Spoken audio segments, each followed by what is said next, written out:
It's wild. I'm so grateful that people have found the show because I believed it was a great show when we were making it.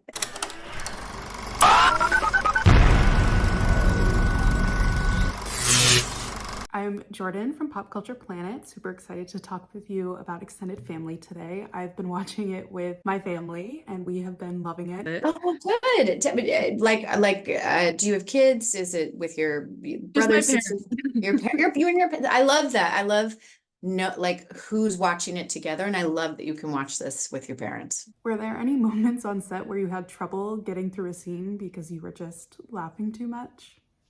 Every day. I mean, every day. No, I have a very small bladder too, so it's always dangerous. And I do feel like I'm going to wet myself in the presence of John Cryer and Donald Faison for comedic reasons, not for other reasons, but thanks for not thinking that. But it is so fun. It's so delightful. Everybody is very funny on the show, but also we're making a show about family. So we're exploring complex dynamics and, creating an infrastructure for the kids. And, now that you've seen it, it's about a couple who's divorced and they put their kids in an apartment called the Nest so they don't have to move back and forth. And then we take turns and now I'm dating someone new and what's that like? And most people are living this now. And I'm glad that more people can see like, okay, like it could be done this way.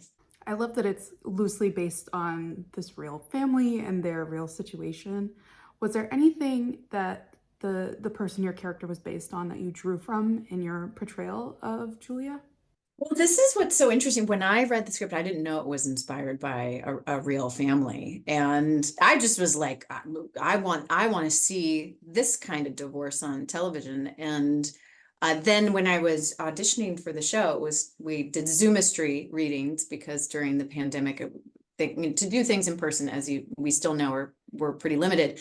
So I'm auditioning. I do not have the part yet, but I'm like, I am Julia. I am Julia. And then Amelia, who the character is inspired by, we honestly could be sisters. It was crazy. I was like, wait, what? I was like, one, it's inspired by real people, and it's you. I was like, well, I might be getting this part. Yeah. I was like, my chances just upped by a lot. But I've gotten to know Wick and Amelia and George, and they are so wonderful. And I really do definitely take cues from Amelia. She really is a delight, but she's a successful CEO of a company. She worked on Wall Street for years. She has 2 kids. She is making this work. I mean, she met someone new and she has an ex and they are making it work together. And she's really the woman in the middle. And I would say that's the dynamic that, that Julia is on the show, is like, this is kind of all her doing. It's her fault that they all have to try and get along and be this new family. I love that representation, and it's such a fresh take on what families can look like and the different dynamics they can have. And it's really great to have that representation on television, in my opinion. And I think a lot of the comedy, or what I'm noticing, comes from, instead of the 3 of us being antagonistic toward each other, it's really about, okay, there's a problem outside of us, even though we may have certain feelings about it, but how can we band together and work together to face the outside problem, which is exciting because the 3 characters all have different points of view about something. And that is where I notice a lot of the comedy comes from. It's great to see your characters not take things super seriously when there is an option to add some lightness to a situation. And I think we need it right now. I mean, I wanted to do a comedy because it's like, I think this is what I need personally. Like, I need to laugh. I need to be a part of something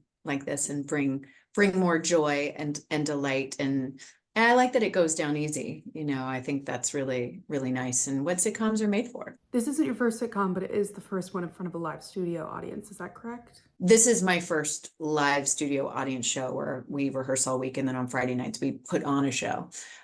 So that's the new element, and the audience being there in real time and laughing in real time. And they do, and I'm always utterly shocked by it.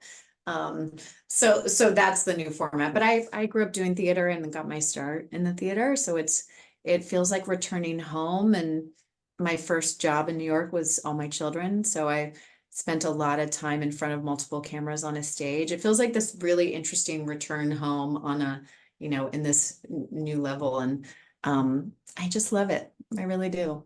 I feel like they're part of it, like they're our partners in the scene. So they give us information, their laughter becomes the rhythm of the scene. And it definitely feels like a slingshot. Like every week, it's like I feel like I'm being shot out of a cannon every single week. It's hard. Like it's hard, it's beautiful, hard work. But I'm a real SNL head. Like I love Saturday Night Live. Like I love variety shows. I love live. Like I'm really interested in that. And when you add cameras to the mix, I think it does something really interesting. But yeah, I mean, sometimes I'm absolutely terrified, but I have an incredible parachute in Donald and John and Jamie Widows and Mike O'Malley, and so I'm pretty lucky. So, speaking of audience reactions, Suits had sort of this resurgence over the summer when it got to Netflix. I Apparently, know. it's still having a moment. It's like everyone's saying, "Oh, and it just keeps going." And I'm like, "Wow." I personally never watched it when it was on network, but I have rewatched all of the seasons with my parents and we have absolutely loved it. It's such a great evergreen show. How does it feel to have new audiences reaching and seeing this show now? I mean, it's wild. I just say I'm glad it's happening where we all kind of still look the same. I think it'd be weirder if it was like I'm in a walker and like, oh my God, Scotty, oh thanks, Scotty, like that'd be a little weird, but it's nice that it's still like in the same decade. It's wild. I'm so grateful that people have found the show because I believed it was a great show when we were making it, and to know that people have found it now and uh are saying this is a great show.